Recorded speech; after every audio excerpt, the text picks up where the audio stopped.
Shalom, shalom. Sejam bem-vindos ao canal Reconexão.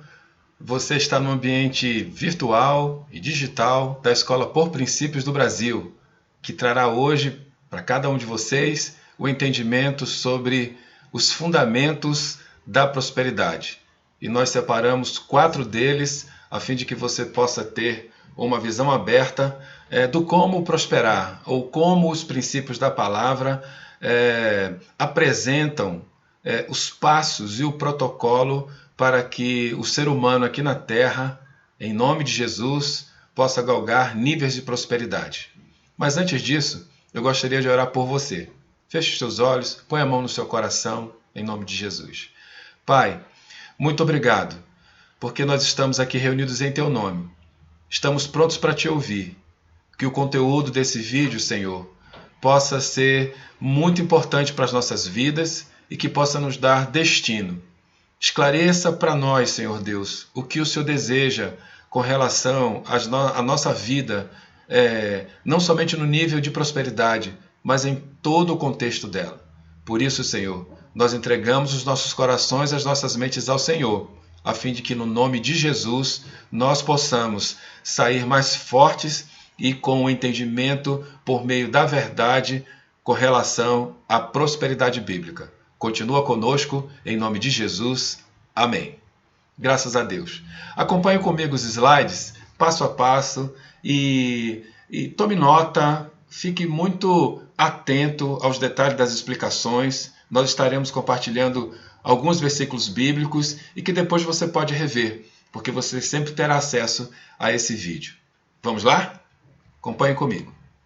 Bem, apresentando-nos, eu sou Alexandre Ducar e tenho como colaboradora e doadora de todo o seu conhecimento em Cristo Jesus a apóstola Laís do Carmo. Nós somos neurocientistas do comportamento e nós somos fundadores da Escola por Princípios do Brasil. Acompanhe comigo essa leitura com relação a qual é a fonte da prosperidade segundo as Escrituras. E você vai entender por que nós colocamos esses versículos como sendo a fonte da prosperidade. Mateus, capítulo 22, versos 37 a 40, diz assim, são as palavras de Jesus. E Jesus disse-lhe, amarás o Senhor teu Deus de todo o teu coração, e de toda a tua alma, e de todo o teu pensamento. Este é o primeiro e grande mandamento. E o segundo, semelhante a este, amarás o teu próximo como a ti mesmo. Destes 2 mandamentos dependem toda a lei e os profetas. Bem, é conhecido, você sabe muito bem disso. Inclusive, se você já for aluno da Escola por Princípios do Brasil, você compreende que durante a jornada de inteligência emocional por princípios, nós explicamos de forma muito profunda o significado desses versículos, disso que Jesus ele deu como resposta quando perguntaram para ele quais eram os mandamentos.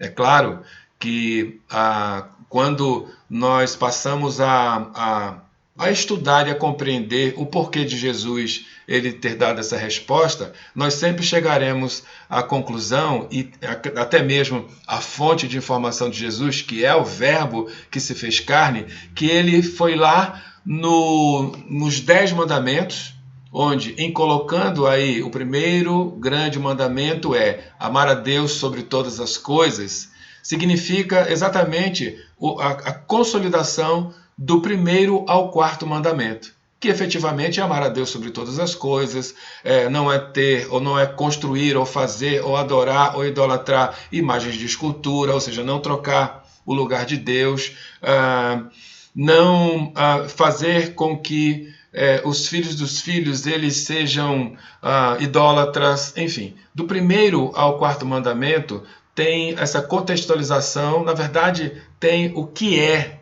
o significado por trás desse primeiro grande mandamento. E ainda inclui a questão do 4º mandamento, que é guardar ao sábado. Nós já sabemos que guardar o sábado, a partir de Jesus, em nós, significa todos os dias. Porque ele mesmo disse, eu sou o Senhor do sábado. Ou seja, Jesus é todos os dias. Mas, na verdade, nós aprofundamos isso no seminário, na verdade, na imersão em inteligência emocional por princípios. Mas quando nós vamos para o segundo grande mandamento mencionado por Jesus, nós também prestamos atenção que ele dá continuidade a partir do quinto mandamento, que é honra teu pai e tua mãe aqui na terra, para que os teus dias na terra sejam prolongados. Aí vai, não matarás, não adulterarás, não furtarás, não cobiçarás. Então é do quinto até o 10º mandamento. E é por isso que Jesus afirma o seguinte: destes 2 mandamentos dependem toda a lei. Por que dependem toda a lei? Que são os princípios que estão na Torá e que está na sua Bíblia. Por que depende toda a lei? Porque o Eterno, a partir dos 10 mandamentos, ele desdobrou cada um daqueles mandamentos e reformulou ou expandiu para a questão das relações humanas, pedindo aqui os escribas, Moisés, Arão, transcrevessem o que significa até hoje para os judeus ortodoxos os 613 mandamentos. Foi a partir dos 10 mandamentos que todos os outros mandamentos surgiram. É por isso que os 2 mandamentos, amar a Deus sobre todas as coisas e ao próximo como a si mesmo, dependem toda a lei. E por que os profetas? Porque os profetas, eles não podem profetizar fora do que está escrito dentro dos mandamentos. Então, se você quiser compreender a validade de uma profecia, enxergue a profecia sendo cumpridora dos 2 grandes mandamentos. É nessa profecia tem que apontar para amar a Deus sobre todas as coisas. É o ser humano na direção de Deus, entregando-se a Jesus como único e suficiente Salvador. A profecia tem que ter esse elemento. Mas o segundo elemento da profecia tem que alcançar o próximo. Tem que ser de níveis de qualidade de relacionamento, que é o segundo grande mandamento, que é amar ao próximo como a si mesmo. Então, receberam a profecia, compreende-se, segundo as Escrituras, que nós temos que sempre adorar a Deus sobre todas as coisas, por meio de Jesus, e essa adoração, em gerando frutos sobre nós, respostas sobre nós, prosperidade sobre nós, faz-se necessário compartilhar com o próximo. Isso é o segundo grande mandamento. E isso valida os profetas. Então, eis aí o porquê esses 2 mandamentos eles são considerados a fonte da prosperidade. Porque muitas das vezes as pessoas pensam, e é um equívoco de ensino, que prosperidade está somente vinculada a bens, patrimônio, saúde. Não, a prosperidade começa no mundo espiritual. E é por isso que nós estamos, nesses minutos, compartilhando essa palavra com você. Vamos lá. Tem mais algo importante que você precisa compreender. Está no segundo livro de Crônicas, capítulo 20, verso 20, que fala sobre cumprir os mandamentos. Está escrito assim: e pela manhã cedo se levantaram e saíram ao deserto de Tecoa. E ao saírem, Jeosafá pôs-se em pé e disse: ouvi-me ajudar, e vós, moradores de Jerusalém, crede no Senhor vosso Deus e estareis seguros. Ou seja, cumpram o primeiro grande mandamento e estejam seguros. É isso que ele está querendo dizer. E mais, crede nos seus profetas e prosperareis. É o segundo grande mandamento, que é amar ao próximo como a si mesmo. Mas como assim, apóstolo Alexandre? O que isso tem a ver com o profeta, prosperidade? Tem a ver o seguinte, que inevitavelmente, dentro da nossa casa, nós temos pessoas que nós amamos. E nós temos que crer que também essas pessoas são muito usadas por Deus para fazer com que nós venhamos cumprir princípios. E nós temos que cumprir princípios na direção dessas pessoas que moram na nossa casa, porque a nossa família é a base. Mas quando nós saímos dessa esfera familiar e vamos para a igreja, temos que compreender que lá existe pastores, bispos e apóstolos que são profetas da nossa vida. E é por isso que nós temos que crer também nesses profetas, que são nossos pastores, nossos bispos e nossos apóstolos. E aí, crendo nas pessoas da nossa família, crendo nos profetas que estão nas igrejas, pastores, bispos e apóstolos, com absoluta certeza nós iremos prosperar. Percebam que existe um protocolo para prosperar. E protocolo para prosperar depende exclusivamente de cumprir os princípios. Ok? Então observe esse próximo slide para que você possa ter um entendimento e dentro da visão judaica, rabínica, como é interpretado, até mesmo pela Torá e pelos doutrinadores da Torá, o significado de prosperidade por princípios. Veja bem, Esse quadro representa um fluxo. É um fluxo de processual para a pessoa ser próspera. O que significa a pessoa ser próspera? É a soma de todos esses elementos que eu vou ler agora. Por exemplo, Dashem. Dashem é aquela gordura que o Abel separou para apresentar ao Deus Todo-Poderoso. E essa gordura, Dashem, significa abundância. Então é por isso que em João 10 o Senhor diz que ele dá vida e vida em abundância. É vida Dashem. Significa que aquele que tem Dashem, aquele que tem abundância, ele pode ser considerado próspero. Porém, essa prosperidade, essa Dashem, vem em cumprir os princípios, ou seja, sempre separar as primícias ao Deus Todo-Poderoso. O segundo nível, o segundo elemento para se prosperar, que é Hayá, que é no Êxodo capítulo 20, verso 12. Êxodo 20, 12 fala sobre os filhos que devem honrar aos pais. E isso significa vida longeva, vida longa aqui na terra. Então alguém que vive muito e com qualidade de saúde, qualidade de relacionamento, saúde emocional, tem assim a sua vida pautada em cumprir princípios, essa vida está debaixo do elemento Hayá, que significa também mais um elemento da prosperidade. O terceiro elemento dessa prosperidade por princípio é Sakal, que está em 2 Crônicas 1:12, que fala a questão de nós podermos, por meio da oferta ao Senhor, nós atrairmos a atenção dele e ele fazer perguntas para nós com relação ao que nós queremos. E nesse caso de 2 Crônicas 1:12, Salomão, o rei, ele pediu sabedoria. Então, sabedoria é um elemento de prosperidade.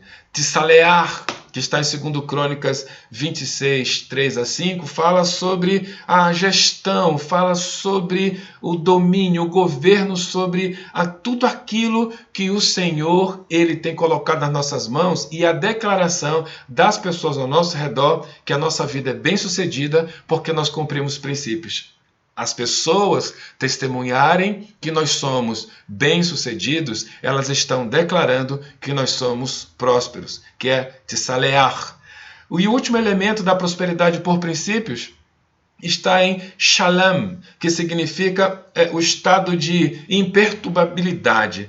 No Salmo 37, 25, além desse salmo, fala sobre o rei, que ele diz assim, hoje eu sou velho, mas eu fui moço e nunca vi o justo mendigar o pão e nem a sua descendência ser escrava ou também mendigar a qualquer outra coisa. Então isso é para você compreender que prosperidade é uma composição, é uma soma de elementos. Que a prosperidade não é só uma coluna, a prosperidade é uma inteireza de Deus dentro do homem. E esses elementos mínimos que eu coloquei aqui é o que você precisa compreender com relação ao conceito, a fonte e o como opera a prosperidade aqui na Terra junto conosco. Acompanhe esse outro slide que realmente aí apresenta os 4 fundamentos para prosperar. E o primeiro dele é óbvio, aliança com Deus. Mateus capítulo 26, versos 27 e 28 diz, e em seguida tomou o cálice, deu graças e ofereceu aos discípulos, dizendo, bebam dele todos, isto é meu sangue da aliança, que é derramado em favor de muitos para perdão dos pecados. Mateus 26, 27 e 28. Quando se fala em aliança com Deus, nós estamos falando sim, que é necessário ser nascido de novo em Cristo Jesus, pelo Espírito Santo ter convencido você, a mim e as pessoas do pecado, da justiça, do juízo. É necessário pelo Espírito Santo permitir entrar no arrependimento e confissão de pecado e deixar essas coisas velhas para trás, a fim de que essa aliança com Deus seja validada.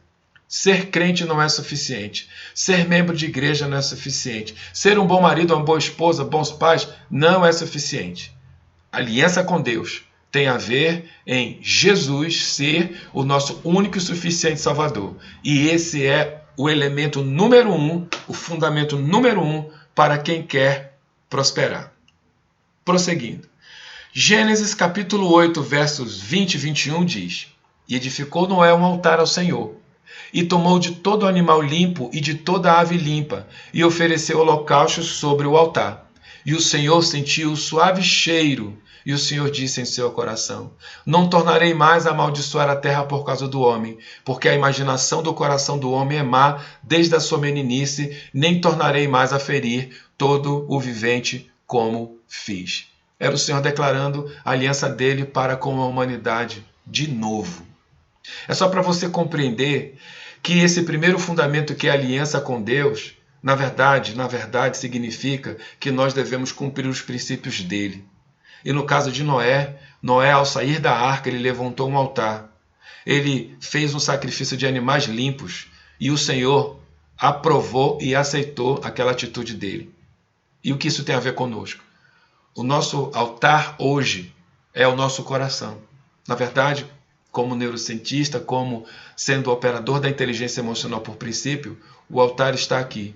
É por isso que Paulo, no livro de Romanos 12, 1 e 2, diz: Rogo-vos, pois, irmãos, que apresenteis os vossos corpos em sacrifício vivo, santo e agradável a Deus, que é o vosso culto racional. E não vos amoldeis a este século, mas transformai-vos pela renovação da vossa mente, para que experimenteis qual seja a boa, agradável e perfeita vontade de Deus.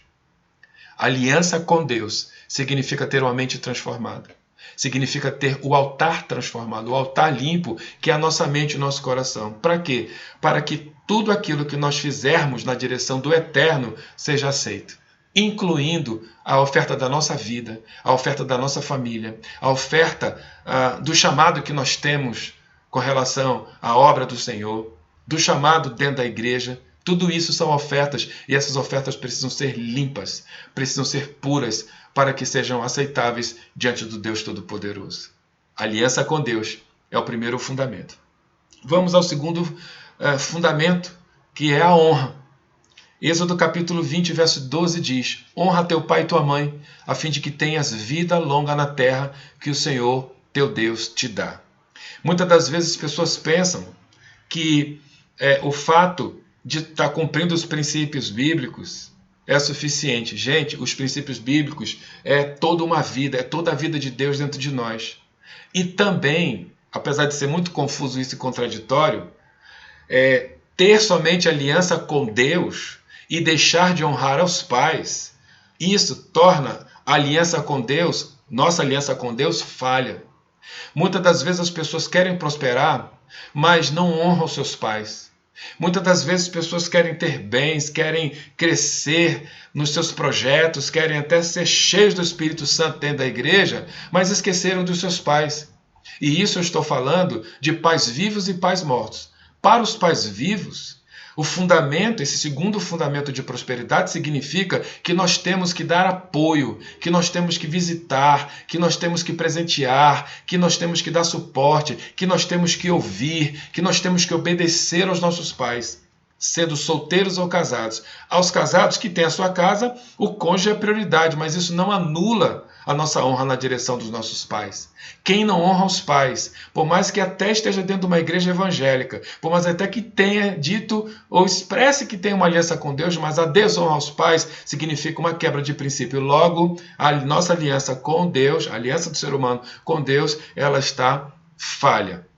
Agora, por que eu estou falando isso, incluindo esse fundamento de honrar? Porque é o seguinte, existe algo chamado hereditariedade. E hereditariedade, tanto na Bíblia quanto na neurociência, significa realmente transferir de geração a outra geração. Então, observa esse próximo slide que eu vou explicar de uma forma muito rápida devido ao tempo e você vai compreender. Mas esse slide, ele tem como pano de fundo a questão da seguinte pergunta. Eu gostaria de perguntar para você, a nível de prosperidade espiritual, emocional, saúde, que é a questão física, e financeira, como foi o nível de prosperidade dos seus pais? Como foi o nível de prosperidade dos seus avós? Como foi o nível de prosperidade dos seus bisavós? Como é que foi o nível de prosperidade dos seus antepassados? Pense em segundos. Pensou? Está pensando? Ok, agora pega isso que você pensou e pode até ser depois, dá uma relaxada e fica pensando nesses níveis de prosperidade dos seus antepassados a partir dos seus pais. O nível de prosperidade que você possui. Nível de prosperidade espiritual no sentido de entendimento do mundo espiritual. Nível de prosperidade emocional, nível de prosperidade de alma, se a tua alma frutifica, multiplica, governa e domina. Se você é saudável emocionalmente. Veja se você é saudável fisicamente. Como andam as suas finanças? Você pega isso hoje e você coloca dentro do quadro dos teus antepassados. O nome disso é hereditariedade. E é por isso que o segundo fundamento é a honra. A única forma mesmo de nós podermos honrar os nossos pais é literalmente cumprindo os princípios a partir de nós, até se eles não tenham cumprido os princípios na vida deles e os nossos antepassados também não. A palavra de Deus diz o seguinte, que para quem desonra o Eterno, para quem estabelece idolatria, para quem desconsidera os princípios, o Senhor visita a iniquidade dos pais aos filhos, até a 4ª geração. Isso é Êxodo capítulo 20. Mas ele abençoa até 1000 gerações quem cumpre princípios. É por isso que o segundo fundamento é a honra aos pais. Mas eu estou falando de pais vivos. E os pais mortos? Ora, nossos pais, os pais que morreram, não é? Eles nunca morrem dentro de nós. Então qual é a forma de nós honrarmos nossos pais que moram dentro de nós? Fazendo com que o nosso nome, que vem do nome deles, seja honrado nessa sociedade. Seja honrado diante de Deus. As pessoas falem bem de nós. Falando bem de nós, com certeza o nome da nossa família é limpo e bem quisto. E é por isso que honrar os pais mortos, como é que isso é possível, apóstolo? Não é questão de ir ao cemitério, melhorar o jazigo, a sepultura, pintar, nada disso, não colocar flores, nada disso. E isso é necessário fazer, porque demonstra um zelo pelo local onde eles estão enterrados. Mas mais profundo do que isso é que nós, enquanto filhos vivos, nós temos que honrar o nome dos nossos pais. E se o nome dos nossos pais não foi lá boa coisa onde nós vivemos, onde nós nascemos ou moramos, nós podemos fazer isso a partir dos princípios bíblicos. Isso significa limpar o nome dos nossos pais. Mas preste atenção nessa imagem aí. Fala sobre Tera, Abrão, Isaac, Jacó e José. Tera era estável nas finanças, mas ela é idólatra e não exaltava a Deus. Abrão, rico, porque recebeu de Terá. Conheceu a Deus, mas de caráter dúbio, reflexo da idolatria de Tera sobre a vida dele. Ele mentiu. E se você ler a história, você vai perceber que ele mentiu. Isaac, riquíssimo e próspero, por quê? Recebeu a herança de Abrão, que havia recebido de Tera, mas além de receber a herança de Abrão, em se tornando riquíssimo, ele se transformou próspero por quê? Porque além daquilo que ele recebeu sem ter trabalhado, ele pegou aquilo e investiu, foi para as outras terras, cavou poços, e daquela herança matriz ele vai e multiplica aquilo baseado no esforço do seu trabalho. Ele cumpre princípios. Mas olha que detalhe, ele conheceu a Deus, mas frágil nas emoções. Ou seja, veja que a transferência de Tera a Abrão alcançou Isaac, cumprindo o que no futuro seria escrito com relação às visitações das iniquidades. E depois tem Jacó, riquíssimo, próspero e líder. Recebeu herança, construiu patrimônio sobre herança, ele mesmo liderou todo um clã, dele surgiram as 12 tribos, enfim, foi alguém extraordinário. O Senhor o visitou, ele passou a ser chamado Israel, mas olha que interessante, conheceu a Deus, mas inseguro. Significando que ele é a 4ª geração. Significando que nós recebemos influência dos nossos antepassados, sim. Como é que anda realmente a tua vida a nível de prosperidade? Seja espiritual, emocional, física, financeira. Veja que as próprias escrituras apontam que as questões das hereditariedades nos alcançam. E somente nós, agora, nesse presente, podemos mudar o curso dessa hereditariedade toda. É quando nós colocamos o exemplo de José. Não recebeu herança naquele momento, mas o cumprir princípios o fez riquíssimo, próspero, libertador e governador. Olha que tremendo. Conheceu a Deus e não negociou os princípios. Salvou sua família e geração, mesmo tendo sido não entendido pela família. Quando ele contou os sonhos, nem os pais, nem os irmãos entenderam. Pelo contrário, os irmãos pegaram ele e colocaram no buraco. Vendido pelos irmãos escravo de Potifar, abusado emocionalmente, esquecido e colocado diante de outro Deus. E mesmo assim, mesmo diante disso tudo que José passou, ele resolveu cumprir princípios. E ao cumprir princípios, ele tornou-se o governador, líder. Ele só não podia sentar no trono de Faraó, mas o resto tudo era de gestão dele, de usufruto dele. E nessa dele cumprir princípios, ele preservou, salvou toda a família dele. É isso, essa é a proposta desse fundamento de honrar, da honra, o fundamento da honra, a começar da honra dos pais. Sabe, muitas das vezes nós temos tantos traumas nos relacionamentos que pensamos que pessoas até que vão nos ajudar, pastores, bispos e apóstolos, que são profetas na nossa vida, nossas esposas, os maridos que estão ali para colaborar conosco diante de tanto trauma, nós pensamos que essas pessoas também vão fazer algo horroroso conosco. É por isso que quando nós ativamos a honra, nós sempre iremos acreditar em nome de Jesus que o próximo, que aquele que Deus levantou para colaborar conosco, nos ajudar, irá exaltar o nome dele e irá contribuir para uma melhoria de vida. Ok? Então, vamos seguindo em frente. O terceiro fundamento é semeadura. 2 Coríntios 9,6 fala: lembrem-se, aquele que semeia pouco, também colherá pouco. E aquele que semeia com fartura, também colherá fartamente. É autoexplicável? Mas você precisa ter o raciocínio por princípios para compreender o seguinte: se você quer colher muito, o teu nível de semeadura precisa ser a proporção. E ainda a Bíblia ainda diz mais: você tem que semear de manhã e de tarde, porque você não sabe qual semente vai prosperar. Então, o teu nível de sacrifício e trabalho, no sentido de expressar investimento e semeadura em qualquer coisa ou pessoas, em nome de Jesus, vai prosperar. É por isso que nós temos que semear os princípios, é por isso que nós temos que cumprir os princípios que são sementes, é por isso que nós temos que amar a nossa família, é por isso que nós temos que honrar também os nossos pastores, bispos e apóstolos, porque tudo isso é semeadura. Porque vai chegar o tempo da colheita disso tudo. O Senhor, Ele não esquece de nenhum nível de semeadura. Mas tem algo muito importante, é a lei da semeadura. Aquilo que o homem semear, certamente colherá. Mas vamos lá, acompanha aí. Gênesis capítulo 26, verso 12 e 13 diz: e semeou Isaque naquela mesma terra, e colheu naquele mesmo ano 100 medidas, ou seja, o 100 por 1, porque o Senhor o abençoava. E engrandeceu o homem, e enriquecendo-se, até que se tornou muito poderoso.